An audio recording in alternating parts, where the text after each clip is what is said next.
retrouvons maintenant sur Visual Studio afin de mettre en pratique la notion de condition en C#. On va donc reprendre l'exemple qu'on a vu dans la vidéo précédente d'un jeune homme qui se rend au cinéma seul et doit avoir minimum 18 ans pour y accéder. Premièrement, on a besoin d'une variable qui va stocker l'âge de ce jeune homme. On va donc déclarer une variable de type int qu'on va appeler âge et on va lui affecter la valeur 19.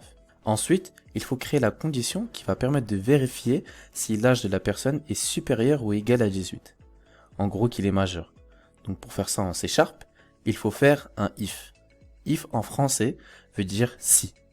Ensuite, vous mettez des parenthèses et c'est ici que vous allez entrer votre condition. La condition est que l'âge est supérieur ou égal à 18. Ensuite, on ouvre des accolades et c'est à l'intérieur qu'on va mettre nos instructions. Ici, on va renvoyer à l'utilisateur que s'il est majeur, alors vous pouvez entrer. On va donc faire un console.writeLine et à l'intérieur, on va écrire « Vous êtes majeur, vous pouvez entrer dans le cinéma ». Donc ici, pour résumer, on a créé une condition à partir du if auquel on place une condition. Et à l'intérieur de ce bloc conditionnel, on y place une instruction. On va lancer le programme et vous voyez que le programme nous affiche bien « Vous êtes majeur, vous pouvez entrer dans le cinéma » car la valeur est supérieure ou égale à 18, celle qui est contenue dans la variable âge. Maintenant, si on change la valeur de cette variable et qu'on met 12, que va-t-il se passer? Je lance et vous voyez, rien ne s'affiche. Pourquoi?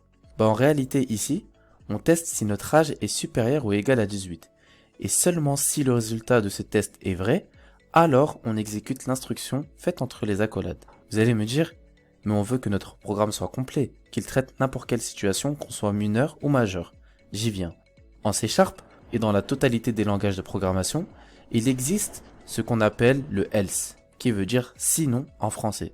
Ce else se complète avec le if et il va traiter tous les cas que le if ne traite pas.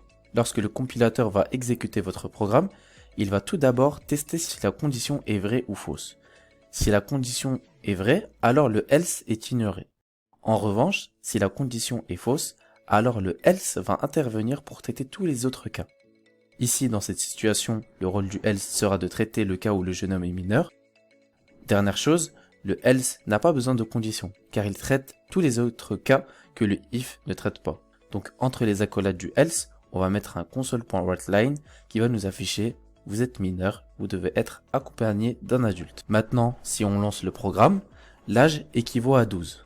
On teste d'abord si l'âge est supérieur ou égal à 18, c'est faux. Donc on passe directement au else et on exécute l'instruction qui se trouve entre ces accolades, soit d'afficher « Vous êtes mineur, vous devez être accompagné d'un adulte ». Maintenant qu'on a vu le if et le else, on a aussi la possibilité d'ajouter une autre condition en faisant un else if. En gros, on a précisé une condition dans le if, par exemple âge est égal à 18, mais qu'on a envie d'ajouter une condition pour un autre cas précis, par exemple lorsque la personne a 65 ans, on veut afficher cette fois-ci « Vous avez 65 ans, vous bénéficiez d'une réduction ».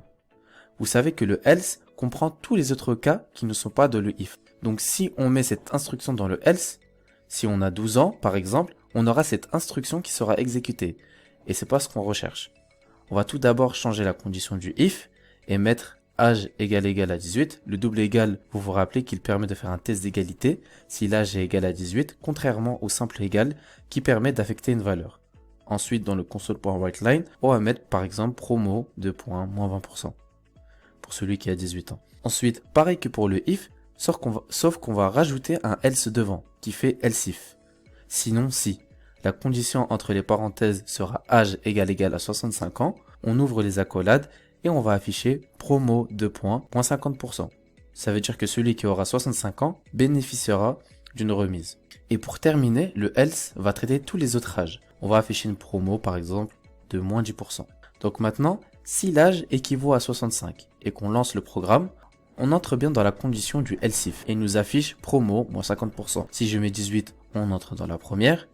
Et si je mets 4, par exemple, on entre dans le cas du else qui traite tout le reste. Petite parenthèse, lorsque vous avez qu'une seule instruction dans vos conditions, vous pouvez supprimer les accolades pour des raisons de lisibilité. En revanche, si vous avez deux instructions dans votre bloc, par exemple comme ça, ce n'est plus possible. C'est possible que lorsqu'il n'y a qu'une seule instruction. Et pour terminer, on va voir une autre façon de faire des conditions en C#.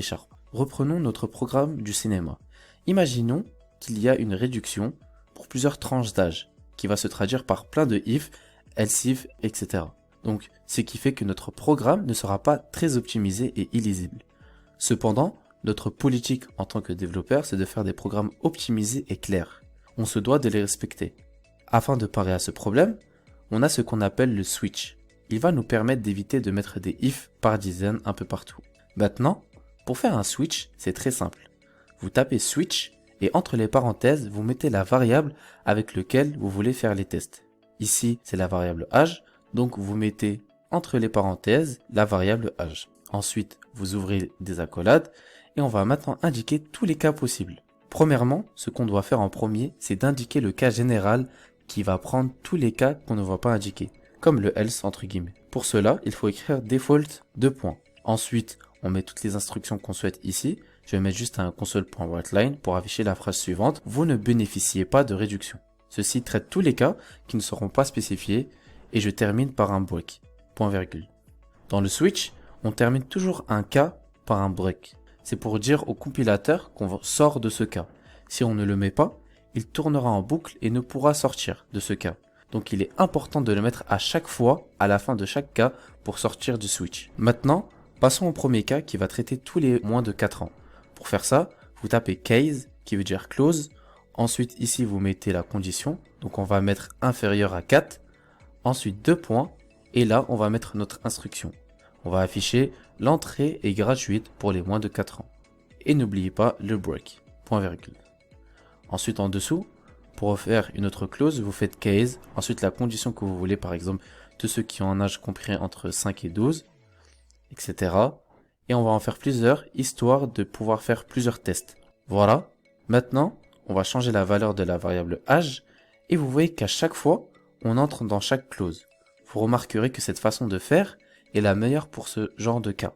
Plus optimisé et nettement plus lisible, vous imaginez de faire plein de if, else if partout dans votre programme, votre code ressemblera à plus rien et il sera difficile de vous retrouver. Surtout qu'au fur et à mesure du temps, vous allez écrire peut-être des programmes beaucoup plus longs, donc vous devez d'être rigoureux et de prendre dès maintenant des bonnes habitudes. En tout cas, c'est tout pour cette vidéo. J'espère qu'elle vous a plu et que tout a été clair pour vous. Je vous dis à la prochaine dans une nouvelle vidéo.